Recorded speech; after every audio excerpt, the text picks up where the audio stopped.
Hello, solo artists. Welcome to another Soaring Solo Strategy session. My name is Jessica Lynn Johnson, and I am the founder of Soaring Solo Studios. And that's a company that is dedicated to the direction and development of one-person plays. So welcome to today. Today we're going to focus on what do you do when you have too much content, when you have too many stories, too much writing, and in the midst of all of that, you cannot find your story. What do you do? So first I want to say congratulations that that's your problem. That means you're in creative expression all the time, and that's great. So I want to first celebrate that. But then I want to ask you a hard question. Does the fact that you have so much material point toward procrastination or distraction? Is having all of this content a way to keep your story a little bit far away from you so that it just keeps accumulating, but you never really have to put it into a show and share it with people in a real way and truly be witnessed? If you think the answer might be yes to that, then that is totally okay. It's totally okay, and it's actually totally normal. In the many years that I've been teaching, directing, and developing solo theater, I've met many artists who've been sitting on their stories for 10 years, 20 years. I'm not exaggerating, decades, where they sit on their stories and don't share them in real ways because it's scary. It's really vulnerable. And it takes a certain kind of bravery that only solo artists really possess. So don't have any shame around that, but we just want to maybe admit that to ourselves and wonder if maybe that's why we're just continuing to generate content, but not to actually start to hone in on it and say, what is the one story that I want to tell in this particular show? So with all of that said, we're going to get into some useful tools that you can use to start to sift through all of that material. Today we're going to focus on the master read, And before you can do a master read, you first have to gather all of your writing. Any writing that you think is pertinent to your solo show, that you think might end up in your solo show. So sometimes artists have their writing in journals and on scrap paper and in documents on their computers and emails and all over the place. So if that's you, your homework first is to go find all of the writing that you think might be pertinent and gather it in one place. And then I would suggest put it into a master document on your computer so you have everything again, it's in one place. And you can really see before you, wow, I have 200 pages of content, or wow, I only have 20 pages of content. I had less than I thought, or that's a good amount, or whatever. But you can actually start to see your page count and how much material you truly have. So once you've gathered all of your material in one place on your computer, written out, transcribed, once you've done all that homework, then you want to set a time for you to do a master read all by yourself. We'll talk later about including other people in your master read, but for this first master read, it's just by yourself. So you want to create a really sacred container for that.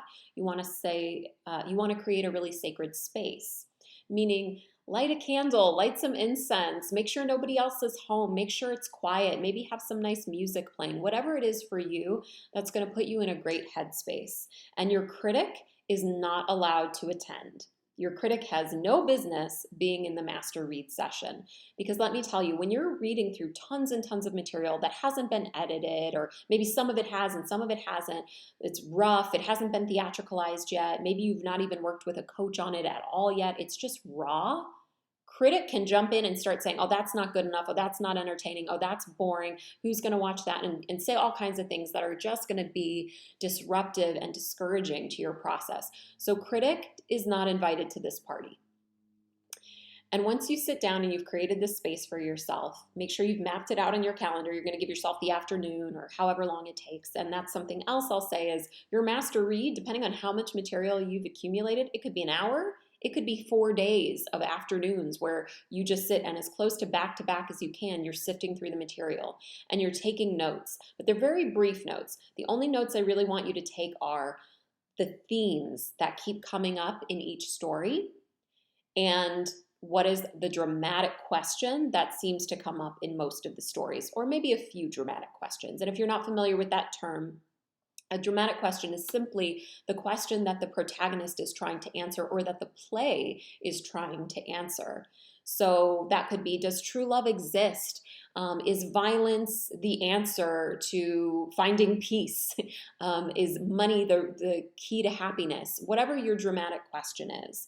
you might start to see that surface as you read through your pieces, as well as themes. Maybe many of your pieces are about parenting. Many of your pieces are about money or sex or spirituality. Whatever they are, just start to jot down those notes, a dramatic question that seems to be there or a theme that seems to be there. And make sure you note where, in which piece, those themes and those questions were found. So you want to read all of this back to back because you really want to retain as much of the information as you can. So if you spread your master read out over way too many days and a few weeks later you sit down again, it's not going to be as fresh and you're not going to be as aware of the connections from one piece to another, or the overall flow and feeling of your work. So the other people who are not invited to your master read are your writer and your editor. Your writer and your editor are not invited to your master read either, and here's why. Your writer might start to read part of it and go, ooh, oh, that's exciting. I want to write more about that. And then there we go again, accumulating and generating, and we're not now finding our story. We're going off in a different direction, which might be appropriate later, but it's not appropriate during your master read. So if anything, make a tiny note, I want to write more about that. And that's all you're allowed to do. Other than that, writer is not allowed at the party.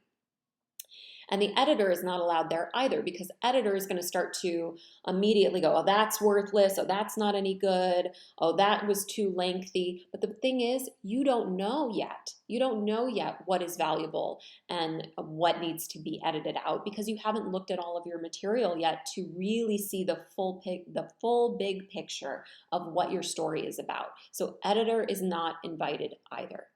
The only person who's really invited is your curator. The curator within you, who can look at all of your pieces and can say, there's a theme and there's a theme and those connect. There's a dramatic question and there's a dramatic question and those connect, or they're different, and how do I utilize them? So curator is the only inner person that is allowed at your master read. Everybody else needs to go away. And like I said, have so much grace for yourself and celebration for yourself for creating all of this content, and just stay positive as you go through it. It can be a challenging process to be kind to ourselves when we're looking at unfinished works in progress. So I just want to challenge you to celebrate yourself and keep being the best cheerleader for yourself you can be as you sift through all of this material. Okay, so once you've done your first master read, you're going to look through your notes and you're going to really see for yourself, wow, the theme of money or the theme of sex or the theme of spirituality or the theme of parenting keeps coming up, and you'll start to really see what are the outliers, what are the things that are kind of random. Oh, and then I had a story about my dog, and oh, I had a story about being vegan. Everything else was about sex. Then you'll go, okay, well, those stories are kind of outliers and probably something that I need to explore separately in a different solo show. But for this solo show, it seems like I want to talk about sex, or I want to talk about love, or I want to talk about money, or whatever the predominant theme is. Same thing with dramatic question. If you see that you're consistently asking a specific question in the actions that your protagonist is taking, whether that is you as the protagonist, a historic figure that you're writing about, a fictional character, whatever the case may be, whoever is surfacing as the main character of the story, what are they pursuing? What are they trying to answer for themselves? And if there is one question that seems to be predominant over the others, then again, that's going to help you go, okay, these are the pieces that really start to follow that dramatic question. And the other pieces seem to be outliers, which might be suited better for a different piece. So those are some ways that you can kind of analyze everything that you've accumulated and see what the outliers are versus what is most predominant. Then the next question to ask yourself is, am I more excited about the outliers, or am I more excited about the predominant pile of writing that I have? Because sometimes we write and we write and we write and we write about a certain thing, and then we kind of get bored of it and we just needed to write that and get it out of our system. But this new little thing over here is more exciting to us. And so that's what we, in this present moment, want to seek an answer to, and what we want to pursue creatively. But just make sure, if you're going down the outlier route and you're pursuing something new, just get clear with yourself that you're not just finding another way to procrastinate or to distract yourself from sharing your story, because Our ego can be very clever in that way and go, oh, but isn't this interesting over here? So don't tell that story you know you need to tell and you need to get out of you. Let's focus on this one over here. And it just distracts us. So really just get honest with yourself. Is this the story that you want to tell, or are you avoiding? And as long as you can answer that honestly with yourself and go, no, I'm really excited to pursue whichever stories you feel most excited and curious to pursue, even if it terrifies you, and in fact, it probably should terrify you. That tells you you're on the right track. As long as you can answer that honestly for yourself, then your inner guiding system is going to tell you exactly which pieces to start to pursue. So that's the first phase of it. Then the next phase of your master read is sharing it with someone else. And I would suggest that you hire a professional, a director, a developer, a writing coach, and someone who specifically understands the genre of solo theater, because it is a beautiful beast that is unlike any other genre of theater. So someone who really understands solo theater and get their eyes on it and get their eyes on the pieces that you've whittled it down to. So we're not showing them every single thing. We're showing them like, these are the pieces that really kind of made the cut for me.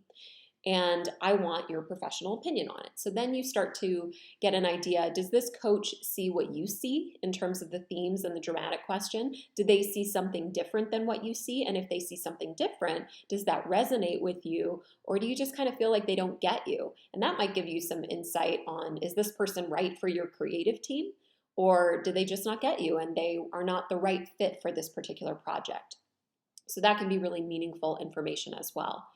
And then I would say further down the line, you want to start to share those excerpts in small group settings, in writers' groups. You want to start to share your work with outside eyes who can weigh in and ask you if they have questions, can let you know which stories they find most interesting as audience members and things like that. But that's a little bit further down the line. So first we want to do our master read by ourselves, and then we want to do our master read with a professional coach, director, or developer, somebody who can weigh in on it and help us continue to hone in on our story and whittle away the pieces that are not right for this particular story. And the last thing I'll say, what's so beautiful about the solo journey is that this is your baby. You get to be the boss. You are the creative genius behind this solo show. So whoever's opinions you get, they're just opinions.